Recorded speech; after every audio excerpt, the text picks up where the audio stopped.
C'est le chef-d'œuvre des Romains durant l'Antiquité. Une construction qui a duré un siècle.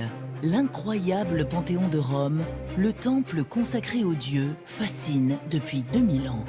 Le caractère génial de l'édifice, c'est que tout est fait ici pour faire monter le regard. Michel-Ange a dit que c'était l'œuvre d'un ange. Les dimensions du Panthéon sont hors normes. Pour parvenir à cette perfection, il a fallu battre tous les records. Comme cette coupole. Elle dépasse les 5000 tonnes, soit 30 fois plus que la Statue de la Liberté. C'est la plus grande de l'histoire antique. Elle fait 43 mètres de diamètre, soit 2 fois la largeur de l'Arc de Triomphe. Comment ont-ils pu faire un bâtiment de cette taille-là, à cette époque? Pour la première fois, les Romains défient la loi de la gravité avec un dôme géant ouvert sur l'extérieur. Il y avait deux problèmes pour ce bâtiment. C'était que la coupole ne tienne pas, qu'elle tombe, et que le bâtiment explose parce qu'il y avait trop de poids sur cette coupole. Avec un poids de plusieurs milliers de tonnes, le risque est aussi que le bâtiment s'enfonce sur la place. Quelque chose d'extraordinaire, comment ils ont réussi à résoudre le problème des fondations, du sous-sol qui est fortement instable. Les plus grands archéologues vont se relayer au cours des siècles pour comprendre les mystères de ces murs qui tiennent l'édifice sans aucun contrefort extérieur. On peut parler d'un véritable réseau d'arcs, comme une structure alvéolaire. En fait, c'est plein de petits creux, de cavités qui vont alléger la structure. Si ce n'est pas parfaitement homogène, tout s'écroule. Ils étaient plus précis que le centimètre. Les 16 colonnes proviennent d'Égypte, mais l'une d'entre elles n'est pas faite du même granit. Quelle en est la raison? Est-ce intentionnel? Car ce temple est truffé de fausses pistes. Découverte, nouvelle révélation, plongée dans les mystères du génie romain et de son emblème.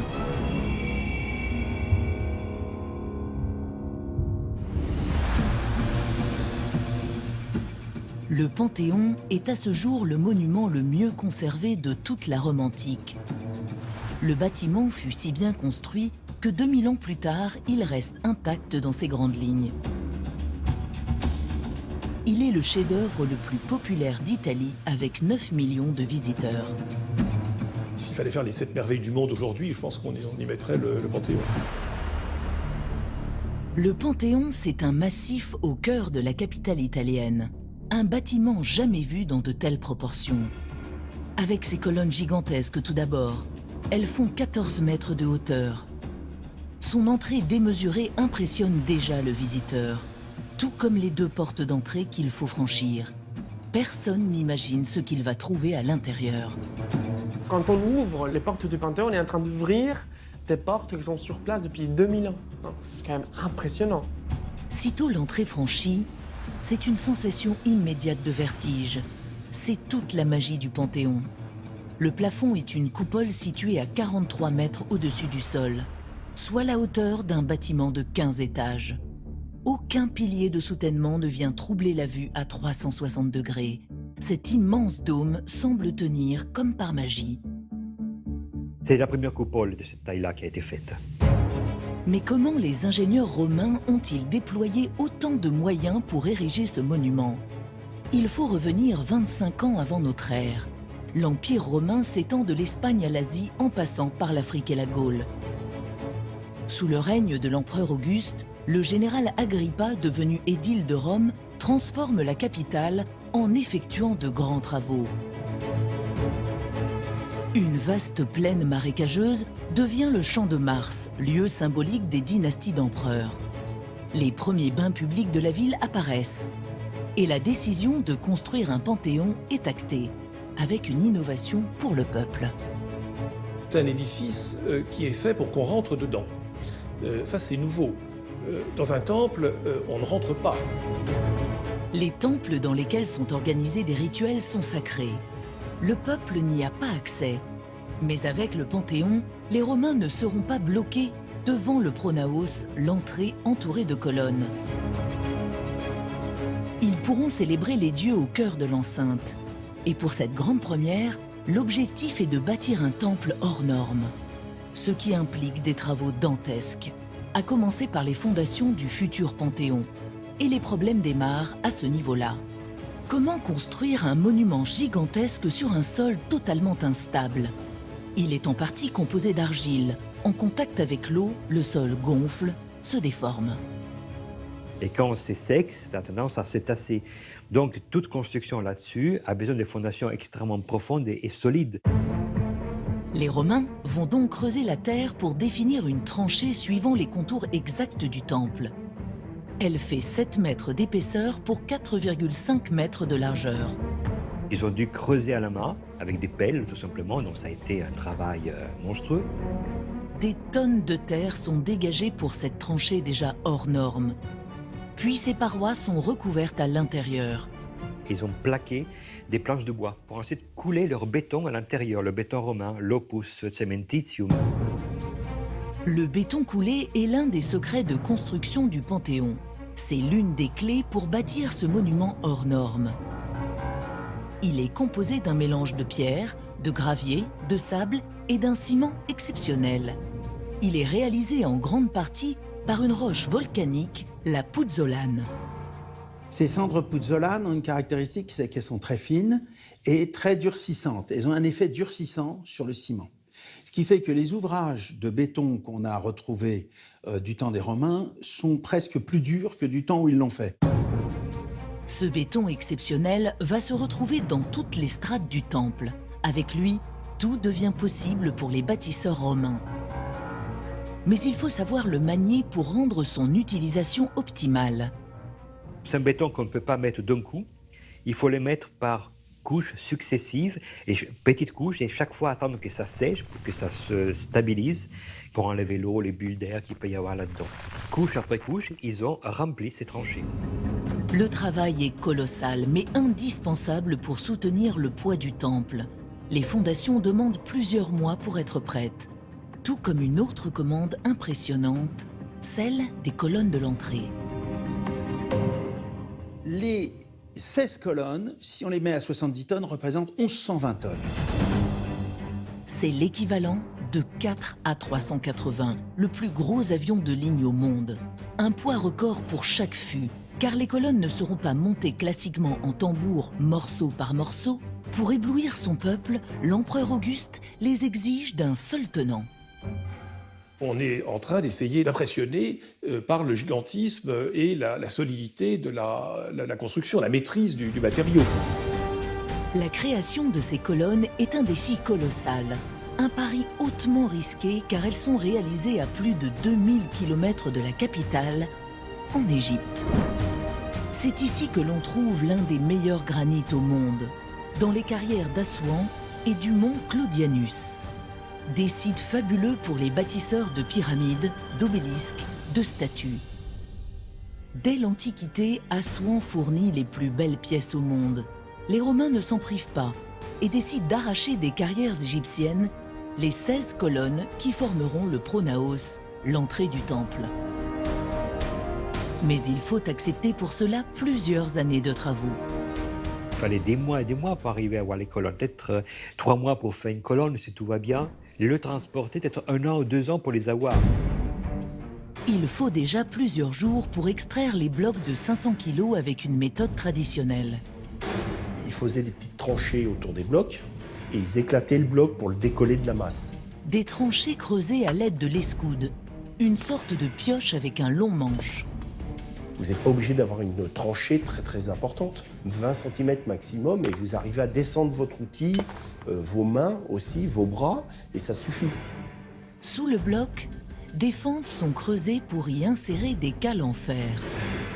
En tapant dessus, on éclate, on sort le bloc. Cette technique permet d'extraire des masses rectangulaires de la carrière. Mais c'est un tout autre défi que de sortir des colonnes entières d'une longueur équivalente à 3 voitures mises bout à bout. Il faut extraire le bloc, et extraire un bloc de 15 mètres de long, c'est beaucoup plus difficile que d'extraire un bloc de 2 mètres. Il faut que l'ensemble de la masse prélevée à la falaise s'en détache exactement d'un même mouvement, faute de quoi vous allez fêler ou casser votre bloc. Une simple faille dans la colonne anéantit des mois de travaux. Dans la carrière d'Assouan, l'exemple le plus célèbre est cet obélisque incroyable de plus de 40 mètres et d'un poids estimé à 1200 tonnes. il est laissé à l'abandon par les carriers, sans doute pour un défaut dans la roche. On aurait découpé ce fût en tambour, ça aurait été beaucoup plus simple. Mais les Romains recherchent la perfection dans ces monolithes géants. On ne doit y voir aucune césure. Alors, quand le bloc de 15 mètres est détaché du sol, plusieurs dizaines d'hommes l'extraient du sol en le soulevant avec des cordes. Puis on enlève toute la roche superflue. D'une façon assez sommaire, ils vont équarrir le bloc, de manière à ne pas transporter de la matière qui ne servira pas. Mais même allégé, comment peut-on transporter un bloc de 70 tonnes avec les moyens de l'époque? Vous ne pouvez pas la lever. Alors donc, il faut faire marcher un petit peu la tête. Les carriers la font alors rouler sur des rondins de bois jusqu'au Nil, avec des précautions extrêmes pour qu'elle ne se fissure pas. C'est même qu'Adrien a utilisé des éléphants pour déplacer un monolithe particulièrement immense à Rome, dans Rome même. Les blocs et les colonnes du futur Panthéon continuent donc leur périple par voie maritime et terrestre jusqu'au port de Coptos, avant de remonter le Nil et la Méditerranée. On connaît des bateaux parce qu'il y a eu des naufrages et donc on retrouve parfois de ces blocs au fond de la Méditerranée. Un peu à l'image de nos porte-containers aujourd'hui. Des bateaux à fond plat permettent de décharger les blocs et colonnes directement à terre sans trop de manœuvres. Et c'est à Rome que ces masses sont travaillées. Elles sont taillées finement pour être prêtes à poser. Mais comment les hommes peuvent-ils soulever des blocs de plusieurs mètres de hauteur? Certains font 1 tonne. La technique la plus efficace consiste à creuser une fente de 3 cm de largeur au centre de gravité du bloc. À l'intérieur sont insérées 2 pièces en fer oblique. Une dernière partie se glisse au milieu. Un anneau les regroupe, puis une dernière pièce métallique les rend toutes les 4 solidaires. Une fois que vous avez mis votre clavette centrale, le bloc ne bouge plus. Il n'y a pas de jeu dans la pièce, il y a le millimètre de jeu et c'est tout. Un simple crochet permet de soulever le bloc. Une technique risquée si la roche n'est pas aussi dure que le granit. C'est une chose que vous pouvez faire dans des bons calcaires. Vous ne faites pas ça dans un calcaire tendre, ça risque de lâcher. Avec une prise assurée, les blocs peuvent être à présent soulevés. Mais il faut encore pouvoir trouver un moyen de les empiler. Les engins de levage d'il y a 2000 ans permettent de faire des miracles dans ce cas-là. Comme celui-ci, avec un mât qui peut atteindre une dizaine de mètres de hauteur. Il est planté dans le sol. Cette pièce centrale de la grue est tenue par 4 postes. Les hommes tirant sur des cordages inclinent la grue selon le degré voulu. Un 5e poste est chargé d'élever le bloc de pierre. Une corde en sort et s'engage dans une poulie à la base du mât, puis dans une poulie au sommet. La corde redescend et rejoint le bloc de pierre par son attache centrale. Ces passages successifs dans les poulies permettent de multiplier la force humaine. L'invention de la poulie permet de soulever à peu près n'importe quel poids, puisqu'il suffit de rajouter des poulies pour démultiplier d'autant les forces. Ces engins de levage sont une révolution pour les bâtisseurs de l'époque. Un seul homme ainsi peut soulever un bloc de 200 kg à plus de 4 mètres de hauteur. Mais quand arrivent les 16 colonnes de 14 mètres à Rome, la mission devient beaucoup plus complexe et soulève de nombreuses questions. Quand on a soulevé l'obélisque en 1500 et quelques sur la place Saint-Pierre à Rome, il a fallu 900 hommes. Alors, 15 siècles avant cet obélisque, comment les Romains ont-ils réussi à hisser 16 colonnes côte à côte avec le risque omniprésent d'un jeu de dominos? Car les colonnes sont si proches qu'une seule peut toutes les renverser. Il faut de l'espace pour manœuvrer, parce qu'il faut les soulever, il faut des cordes pour les retenir, les cordes pour les tirer, enfin c'est très compliqué. Elles auraient au moins 2 mètres de plus entre elles, on comprendrait qu'ils aient manœuvré plus facilement, etc. Là, elles sont extrêmement serrées, il y en a 16, ça fait 1100 tonnes. Même aujourd'hui, 1100 tonnes, il faut des grues très sérieuses pour soulever ça. Pour soulever un bloc de 70 tonnes, c'est pas rien. Hein. Tout ça est quand même assez énigmatique. C'est l'un des grands mystères du Panthéon de Rome. Les 16 colonnes sont montées les unes à côté des autres à la force des bras, avec de simples cordages et sans qu'une seule mal assurée ne déséquilibre les 4 ou 5 derrière. D'autant que le risque est immense à ce moment-là. Les Romains ont la très mauvaise surprise dès le début de constater que la pose des blocs ne se fait pas comme prévu. Le sol étant instable, quand ils ont commencé à construire, il y a des fissures qui commençaient à se former. Ils ont rajouté un deuxième cercle de fondation concentrique à l'extérieur. Il a donc fallu creuser une deuxième tranchée tout autour de la première fondation. Ils ont relié ces deux fondations avec des maçonneries en briques pour que ça soit bien solidaire. L'épaisseur de ces nouveaux cercles, c'était 3 mètres, ce qui fait que ça fait 10 mètres de large. Avec une profondeur de 4,5 mètres, ce sont des fondations gigantesques qui tiennent l'assise du temple. Sous les pavés de la Piazza della Rotonda, personne n'imagine qu'il existe une maçonnerie équivalente à 2 sous-marins de 100 mètres chacun. Les constructeurs du Panthéon ne connaissent pas la limite de résistance des matériaux. Ils surdimensionnent. Ils ont tellement peur que ça tombe qu'en général, ils ont tendance plutôt à en rajouter. Et cela fonctionne. Alors que les colonnes sont hissées pour former le pronaos, l'entrée du temple, les blocs à l'arrière s'empilent les uns sur les autres pour former la rotonde. Ce sera la pièce centrale du Panthéon de Rome. Cette salle gigantesque doit représenter tout ce que le génie romain est en capacité de réaliser, avec un objectif idéal, celui d'insérer, une fois le bâtiment terminé, une sphère de 43 mètres de diamètre. À l'intérieur, là, respect, c'est hors dimension. Hors dimension. C'est la première fois dans l'Antiquité qu'un tel défi technique est engagé. Et personne ne sait si le projet est réalisable tant les problématiques sont nombreuses. Le risque que tout s'écroule est important. Le seuil de tolérance en matière de gravité est poussé à l'extrême.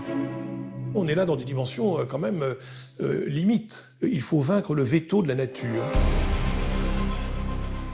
Le dôme situé au-dessus de la rotonde doit devenir le plus grand jamais réalisé par l'homme. Et cette fois-ci, il n'y aura pas de clé de voûte à son sommet. Les rayons du soleil doivent entrer par une ouverture béante de 9 mètres. L'objectif est d'émerveiller le visiteur du Panthéon et de le soumettre aux forces célestes pénétrant par l'oculus. C'est pourquoi les architectes romains conçoivent un mur circulaire extrêmement complexe et qui cache un formidable réseau de reports des charges. Le bâtiment est un massif considérable, puisque les murs font plus de 7 mètres d'épaisseur. C'était extraordinairement massif, 7 mètres c'est colossal. C'est une habitude chez les Romains. Ils surbâtissent de peur que tout s'écroule.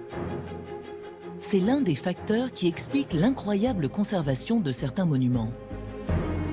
Ils avaient une connaissance empirique, une connaissance d'expérience, une connaissance, mais ils n'avaient pas de calcul. Peut-être que 6 mètres aurait suffi. Bon, 7 mètres, ils étaient sûrs que là, ça ne pouvait pas bouger, donc ils ont mis 7 mètres, quoi. Mais dans cet espace, tout n'est pas plein. Les murs de la rotonde sont un immense coffrage. Ce mur très large, en fait, c'est un double mur, avec énormément de vide entre les deux. On a un volume, un espace de 46 000 mètres cubes, et pour ça, on a seulement 23 000 mètres cubes de maçonnerie. Cette décision de ne pas remplir l'intérieur des murs de la rotonde est déterminante, car un massif de 7 mètres de large associé au poids de la future coupole provoquerait un effondrement des fondations du Panthéon. C'est toute la complexité des murs du monument. Un équilibre subtil doit être trouvé. Être assez léger pour ne pas s'enfoncer dans le sous-sol.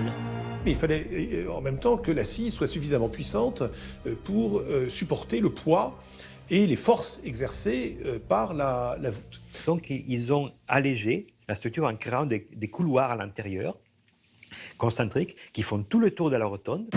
Et c'est ici que repose l'un des plus grands secrets de construction de la Rome antique, les arcs de décharge. Des structures permettant de soutenir un poids gigantesque en répartissant les efforts de portée. Ce cylindre est constitué d'une série d'arcs qui se répondent sur 3 niveaux. On peut parler d'un véritable réseau d'arcs. comme une structure alvéolaire. En fait, c'est plein de petits creux, de cavités qui vont alléger la structure et qui vont aussi permettre de repousser les poussées. Mais les arcs ont besoin d'appuis particulièrement solides. C'est pourquoi il est décidé de construire des piliers massifs pour récupérer le poids des arches. Ils sont au nombre de 8 et font le tour de la rotonde. Les arcs de charge s'appuyaient là-dessus et donc ils renvoyaient les efforts à cet endroit-là.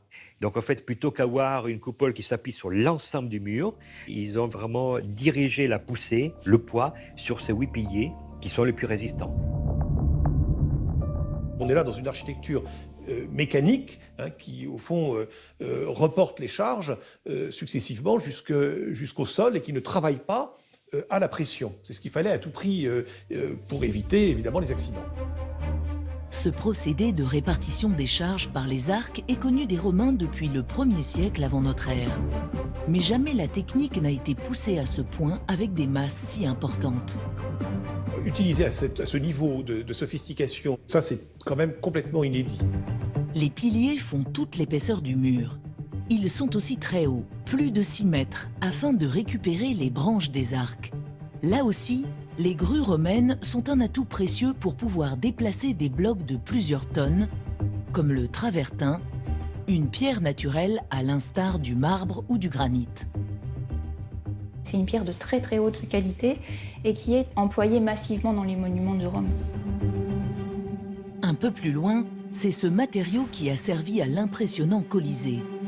Mais de par sa masse importante, les Romains ont peur de les voir s'enfoncer dans le sol, malgré des fondations exceptionnelles. Parce qu'ils ont réussi aussi dans les fondations à mettre des zones où c'est plus compact, c'est plus résistant. Et c'est là-dessus qu'ils ont placé les 8 piliers. Ces piliers et les arcs au-dessus permettent d'alléger considérablement ce mur exceptionnel de 6 mètres de large et qui fait le tour de la rotonde. Mais la crainte d'un effondrement des fondations force les ingénieurs romains à trouver des solutions pour amincir encore la structure. Les bâtisseurs réalisent des renfoncements permettant de retirer de la masse. Ça a été creusé aussi à l'intérieur par des niches, des exèdres, qui sont des chapelles maintenant. Ce qui fait que là où il y a ces creux, l'épaisseur du mur ne dépasse pas les 2 mètres, 2 mètres 30. Ça allège énormément la structure du tambour. Le premier niveau du Panthéon de Rome est optimisé autant dans ses portances avec les arcs que l'allègement de son poids. Pour les second et troisième niveaux, les Romains vont jouer sur les propriétés des pierres. Ils ont eu la chance d'avoir à la fois des matériaux lourds, les travertins, etc. pour la partie basse, et des matériaux très légers comme les pierres ponces. C'est l'une des grandes réussites du Panthéon de Rome, la connaissance exceptionnelle des roches. Le tuf, la pierre ponce, ainsi qu'une pierre sans qui le bâtiment n'aurait jamais tenu, c'est la puzzolane. Ces cendres puzzolane, ça durcit extraordinairement le béton.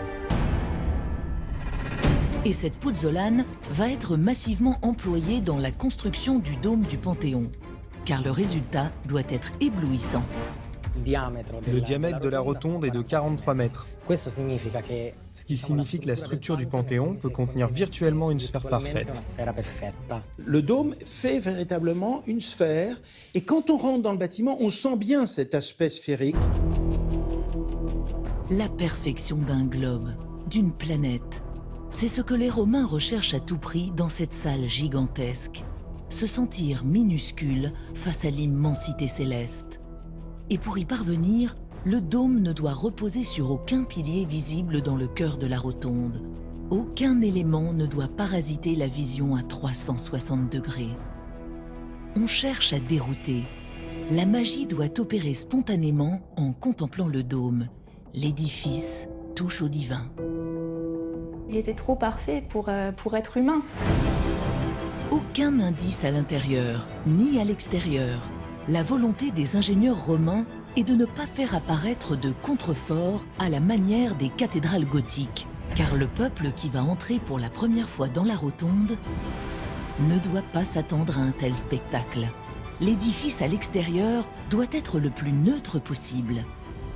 Le mur, le tambour ici est nu, il n'y a rien pour le contreforter, et donc il supporte à lui tout seul cette voûte. Un Un autre facteur important renforce l'effet de surprise.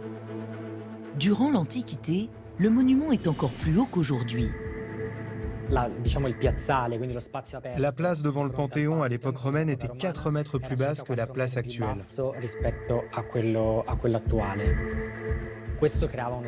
Quand les gens approchaient du Panthéon, ils ne voyaient pas du tout la coupole.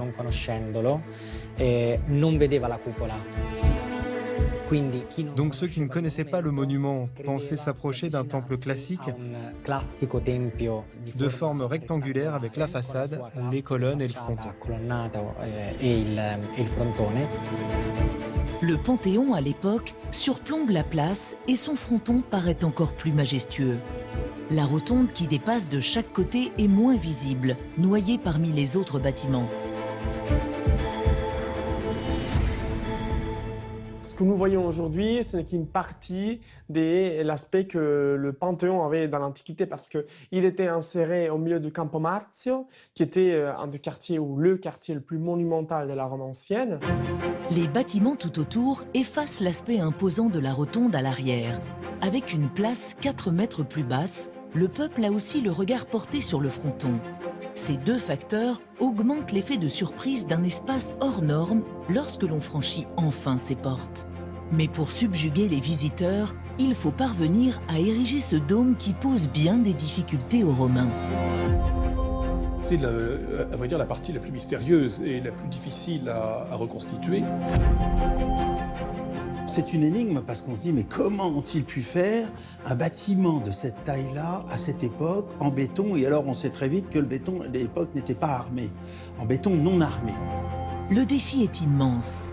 Comment faire pour couler du béton en suspension au-dessus du vide et prendre le temps de le faire sécher à 43 mètres du sol? La partie centrale peut s'effondrer quand on fait un dôme.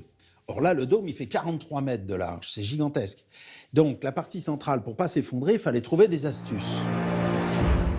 La solution qui apparaît la plus réaliste, c'est celle de la charpente éphémère en bois avec de très grands arbres. Une structure qui permettrait de couler le béton par-dessus. Mais de telles dimensions sont-elles réalisables ?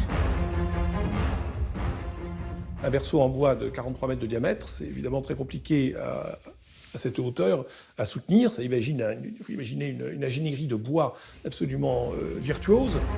Mais c'est pourtant la seule option possible. Et la raison pour laquelle il existe un encorbellement sur le 3e niveau du Panthéon, une sorte de marche circulaire tout autour de la rotonde. Mais est-elle assez épaisse et résistante pour faire reposer une charpente de plusieurs dizaines de tonnes ?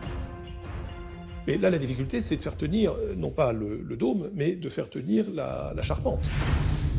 Ils ont fait des cintres, mais des cintres de 43 mètres de long. 43 mètres. Cela dépasse la flèche du Mont Saint-Michel. En Italie, certaines espèces d'arbres peuvent atteindre de telles dimensions, comme les chênes présents dans la région.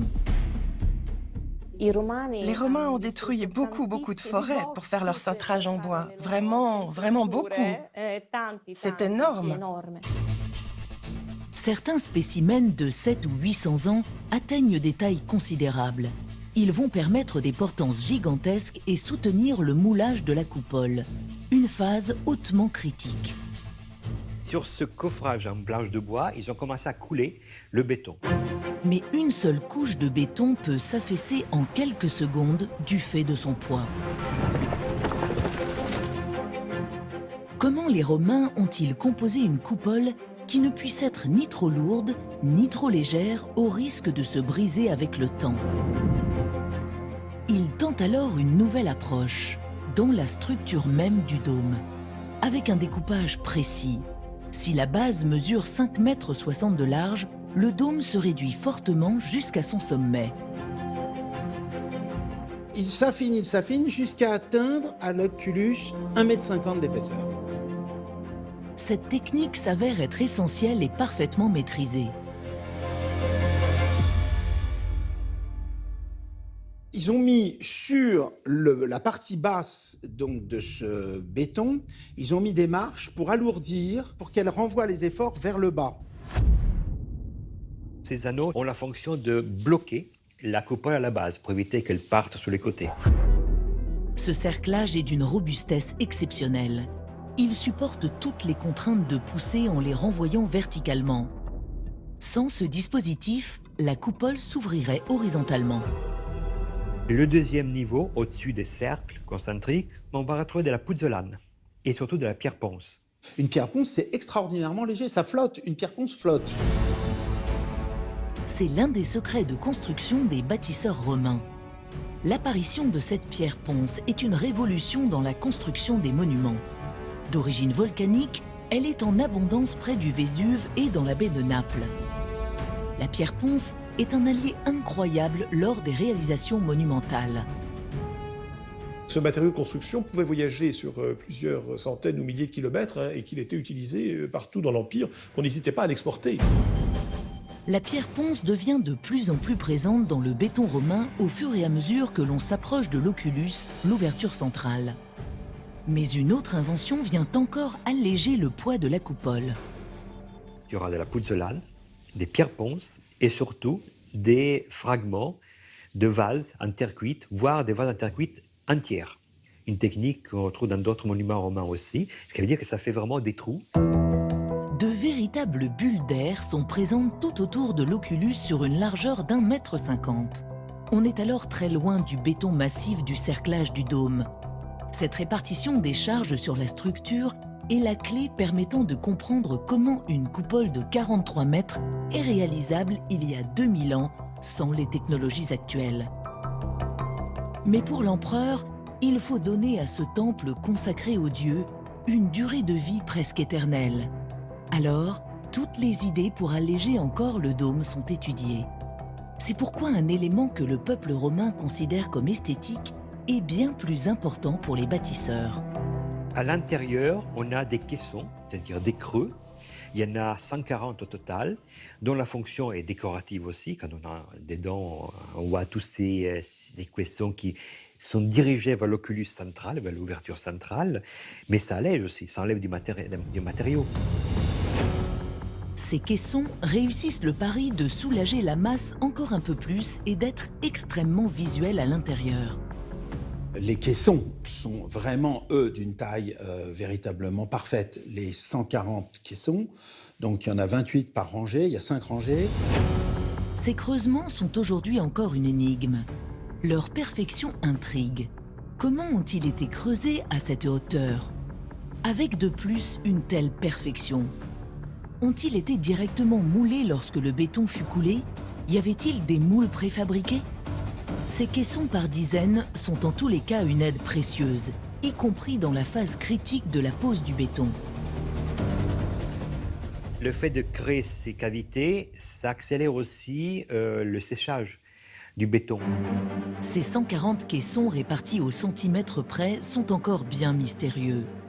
Mais ce que l'on devine, c'est qu'ils avaient un rôle clé avec un autre élément fondamental du Panthéon de Rome. C'est son incroyable oculus au sommet. Une ouverture de près de 9 mètres.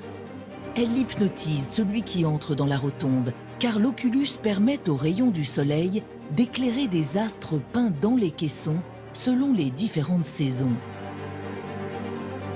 Dans ces caissons, il y avait certainement des étoiles en bronze, parce qu'il y a des points de fixation.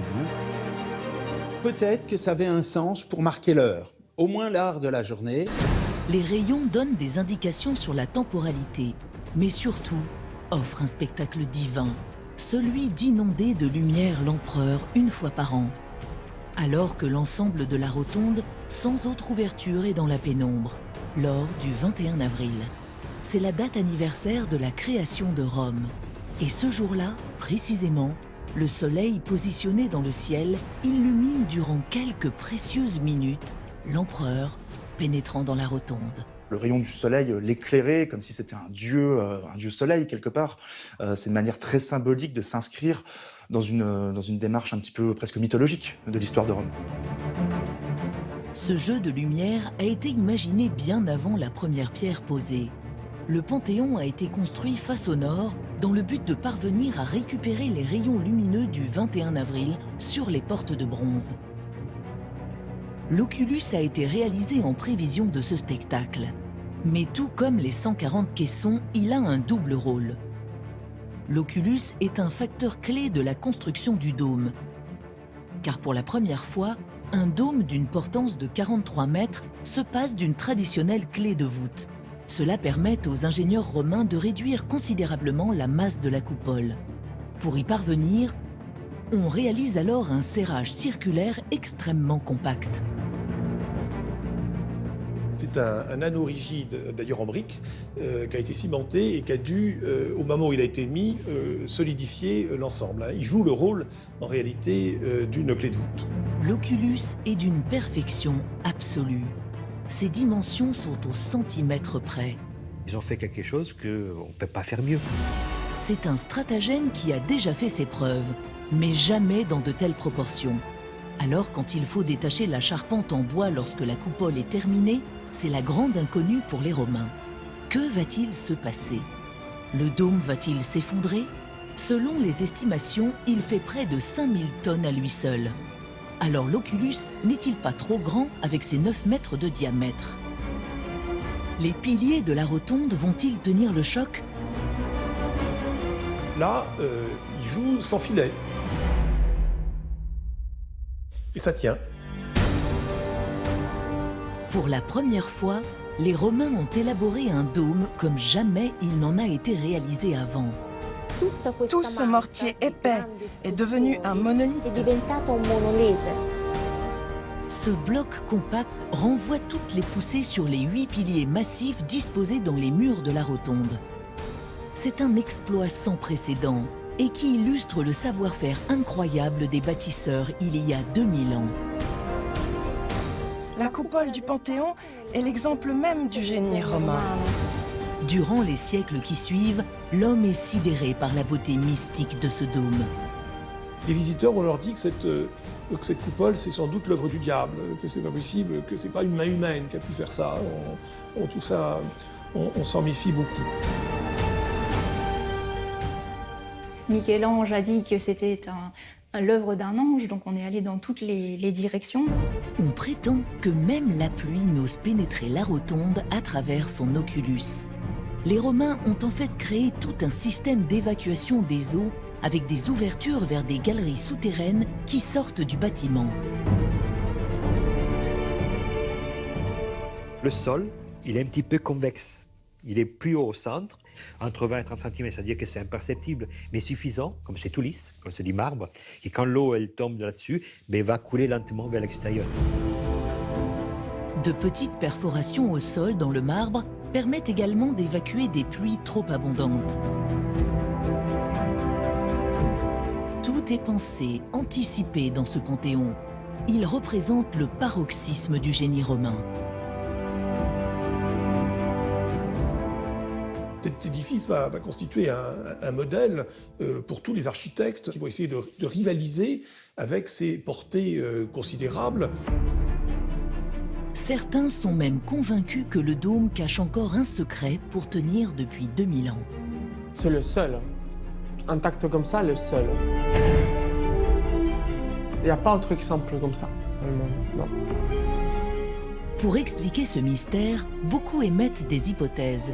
Et l'une d'elles est la plus reprise, car elle vient de Viollet-le-Duc, le fabuleux restaurateur de la cathédrale Notre-Dame de Paris. Il affirme sans détour que le dôme doit sa stabilité à la même technique de construction que l'on trouve dans les murs de la rotonde. Viollet-le-Duc lançait que dans la coupole elle-même, ils avaient installé des arcs de décharge pour renvoyer sur les 8 points principaux les efforts. Au XIXe siècle, le mystère qui entoure la solidité de cette coupole court toujours. Pour Viollet-le-Duc, son exceptionnelle longévité ne peut s'expliquer que par la présence d'arcs dans le béton romain. Il reporte les poussées sur les piliers des murs de la rotonde, même s'il ne peut le démontrer, faute de pouvoir creuser. Elle était allégée, elle était très travaillée avec des bétons de plus en plus légers, avec des pierres ponces, et il y avait ces arcs de décharge, ce qui fait que ça a tenu. Cette théorie des arcs dans le dôme qui détournent les poussées, un autre Français veut en avoir le cœur net. Et 13 ans après le décès de Viollet-le-Duc, Georges Chedanne obtient l'autorisation de faire des recherches directement sur le Panthéon, ce que personne n'avait fait jusqu'alors.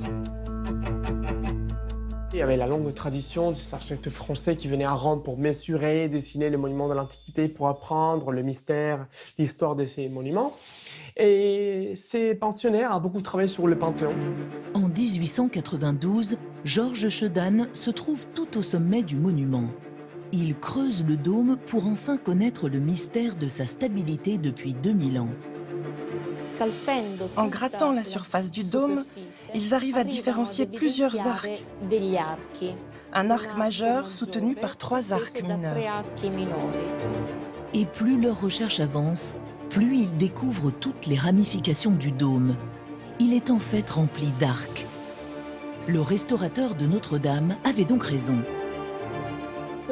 C'étaient des arcs structurels qui reportaient le poids de la coupole sur les parties les plus résistantes. Georges Chedanne valide la théorie de Viollet-le-Duc pour qui des arcs dans la coupole répartissent les poussées, tout comme ceux que l'on retrouve dans les murs de la rotonde. On pense ainsi que l'un des plus vieux mystères des monuments antiques est enfin révélé. Mais un siècle plus tard, on découvre que c'est un leurre, car la coupole fait l'objet de nouvelles études. Et les différentes investigations menées sur les arcs vont stupéfier les archéologues et bouleverser toutes les théories. Quand on a analysé ces arcs, nous avons découvert qu'ils étaient irréguliers.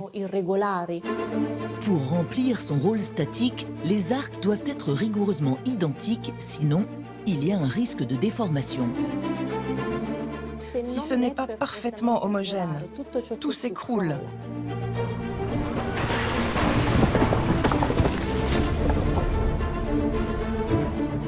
Le Français Georges Chedanne pensait avoir trouvé la solution sur cette longévité exceptionnelle de la voûte.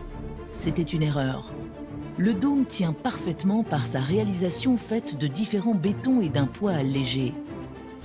Mais s'il a fait fausse route sur ce sujet, une autre découverte est quant à elle exceptionnelle et totalement valable. C'est l'apparition, lors des fouilles de marques creusées sur certaines briques du Panthéon. Pour Georges Chedanne, elle date le temple d'une période bien plus tardive que celle que l'on imaginait. Les briques du monument n'étaient pas des briques faites à l'époque d'Agrippa, mais c'était des briques faites pendant le règne d'Adrien. Il n'y a pas une ou deux briques du règne d'Adrien, mais beaucoup plus. Et il va dire, alors c'est pas du tout ce qu'on a cru est faux. Ce n'est pas le Panthéon d'Agrippa, mais c'est le Panthéon d'Adrien. Agrippa, dont le nom est inscrit sur le Panthéon, ne serait pas à l'origine de ce temple. Le gendre de l'empereur, génie militaire dont le nom est gravé sur l'entête du fronton, n'est pas le bâtisseur du temple. Le Panthéon a été réalisé plus de 100 ans plus tard. Quand on regarde la place, on regarde Agrippa, on se dit c'est lui qui l'a fait. Ben non. Ça a fait chambouler toute la chronologie du monument. Ça a provoqué un grand scandale scientifique parce que c'était un Français venu à Rome, un jeune étudiant d'architecture qui avait découvert ça, alors que depuis des siècles, on pensait que c'était vraiment le temple d'Agrippa. Cette découverte fondamentale amène les archéologues et historiens sur une nouvelle voie et pose une question. S'il s'agit du Panthéon d'Adrien, où se trouve celui d'Agrippa qui était d'après les textes sur cet emplacement? On a entamé des fouilles dans les années 1894-15 et on a retrouvé les fondations du Panthéon d'Agrippa. Ces nouvelles données font vaciller toutes les certitudes antérieures. Il existait un tout premier Panthéon à la place de celui que nous connaissons. Le scénario qu'il faut envisager, c'est un premier Panthéon avec une grande cella circulaire donc de 58 mètres de diamètre à peu près. Avec un pronaos, avec des colonnes et puis un architrave au-dessus, un fronton, comme le Panthéon qu'on connaît. Ce premier Panthéon est plus large avec 10 colonnes à l'avant, soit 2 de plus que l'actuel. Les murs sont en travertin, une roche massive utilisée dans le nouveau Panthéon. Elle est très répandue et largement utilisée, mais a un point faible. Elle se désagrège avec le feu. Et ce fut le cas avec les grands incendies de Rome en 80 et en 110 qui ravagent les monuments et les bâtiments de la ville. C'est un chaos absolu dans toute la capitale. Des milliers de femmes et d'hommes périssent au sein de leurs maisons en proie aux flammes. Le matériau de construction pour les maisons privées, c'est le torchis, qui évidemment, comme son nom l'indique, prend feu assez facilement. Le premier panthéon d'Agrippa n'échappe pas aux multiples feux qui surgissent. Il finit en ruine. Pour l'empereur Adrien, il faut reconstruire le monument. Il exige alors bien plus qu'une restauration. Il a décidé de tout démolir, définitivement, et de tout reconstruire avec des nouveaux matériaux. Et c'est là où on a cette fameuse coupole qui va apparaître, qui n'existait donc pas avant. Mais alors, pourquoi le général Agrippa est-il mentionné sur le fronton? Pourquoi Adrien ne désire pas y figurer? C'était un homme qui n'avait pas cette ambition démesurée d'autres empereurs, de vraiment imposer leur nom partout, détruire, construire des choses à leur nom. Si Adrien est d'une modestie inédite pour un empereur romain, il est l'un des plus concernés par l'architecture. C'est l'une de ses passions. Il s'implique pleinement dans la conception du bâtiment. On lui doit la présence répétée du nombre 7. 7 comme les 7 jours de la semaine et les astres connus des Romains. C'était un temple surélevé. Il y avait 7 marches. C'était l'équivalent d'un podium chez les Latins. Les pièces ouvertes au niveau du sol sont au nombre de 7. Les cerclages entourant la coupole sont aussi au nombre de 7. Mais ce chiffre, on le retrouve curieusement au niveau des colonnes du pronaos. Sur les 8 piles de la façade, 7 sont identiques. Mais une 8e est, elle, de couleurs différentes. La colonne qui est tout à gauche, quand on regarde en face le pronaos, il est plutôt rosé, et c'est du granit rose. Pourquoi faire une colonne particulière? Est-elle d'origine? Pourquoi son granit n'est-il pas de la même composition? Toutes ces questions trouvent une réponse après la fin de l'Empire romain. Les monuments de la ville sont très largement dépouillés durant plusieurs siècles. Un vrai massacre. On récupère le marbre des temples, les parures en bronze sont coulées, des blocs de pierre pour construire de nouveaux édifices sont récupérés. Rome était une carrière à ciel ouvert. Pourtant, le Panthéon est véritablement épargné des nombreux pillages. La raison provient de sa récupération par l'Église au 7e siècle après Jésus-Christ. Le pape Boniface IV convertit le Panthéon en lieu de culte. C'est encore aujourd'hui l'église de la Sainte Vierge et des Martyrs. Le pape Urbain VIII opérant même une transformation du monument. On a construit au XVIIe siècle ces 2 clochers sur les 2 angles. À tel point qu'on a parlé d'oreilles d'âne. Pour se moquer, parce qu'évidemment, ils ont été très polémiques dès le début. Pour certains, elles dénaturaient véritablement le monument. Le Panthéon est dénaturé, mais c'est un moindre mal. Tous les édifices à Rome n'ont pas eu les faveurs de l'Église. Les bâtiments sont laissés à l'abandon, donc ils périssent par eux-mêmes. Il n'y a qu'à voir l'état du Colisée aujourd'hui. Si le Colisée avait été récupéré par l'Église, peut-être qu'aujourd'hui, il serait en super état, tout simplement. Mais l'Église va jouer un mauvais tour au Panthéon. Au XVIIe siècle, le pape Barberini commet l'irréparable. Il décide de fondre les tuiles de bronze que l'empereur Adrien avait fait poser sur le pronaos. Le but est de couler cette matière si précieuse pour en faire des canons.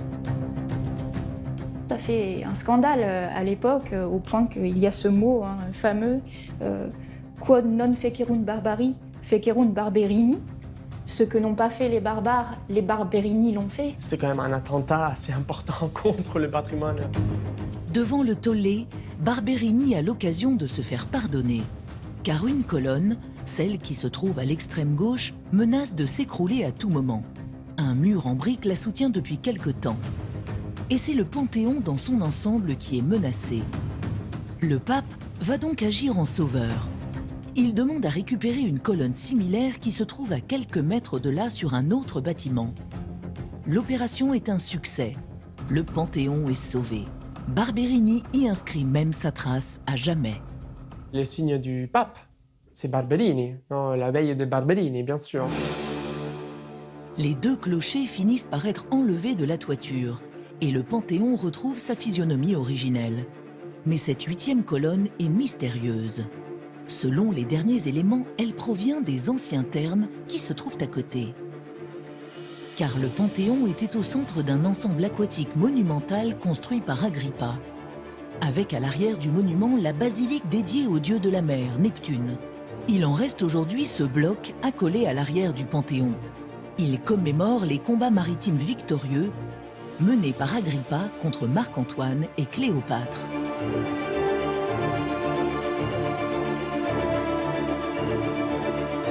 Ici encore, le Stagnum, l'immense lac artificiel entouré de jardins et qui donna lieu à de grandes fêtes nautiques. Ici, on sait qu'il y avait les premiers thermes monumentaux de Rome dont il ne reste quasiment plus rien. Cette position du Panthéon au beau milieu de cet ensemble intrigue les chercheurs. Et une nouvelle hypothèse commence à bousculer les idées reçues. Le temple a été conçu pour devenir un caldarium, qui sont les bains chauds, les thermes d'Agrippa. Le tout premier Panthéon d'Agrippa ne serait pas un temple pour les dieux, mais une salle géante pour les bains chauds. En construisant un Panthéon à la place d'un caldarium, Adrien détourne le projet initial.